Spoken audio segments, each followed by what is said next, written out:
Har yili O'zbekistonda yuzlab bolalar aynan kiyimdagi mana shu 3 ta detal sabab shifoxonaga olib kelinadi. Ota-onalar esa buni bilishmaydi. Birinchi detal tugmalar. Bo'sh tikilgan tugmalar eng xavflisi.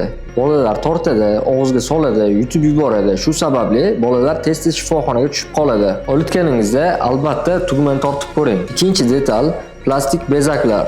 Ilimlangan yoki sifatsiz bezaklar sinib ketadi. O'tkir bo'lagi bolani tirnaydi, labini yoki yuzini jarohatlaydi. Bu ham shifoxonaga murojaat qilishga olib keladigan yana bir sabab. Uchinchi detal bo'yin yoki kapshondagi bog'ichlar. Eng sodda lekin eng xavfli detal.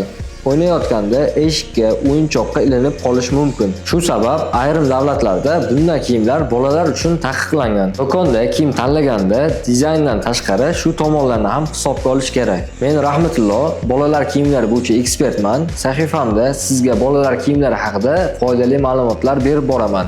Menga obuna bo'ling.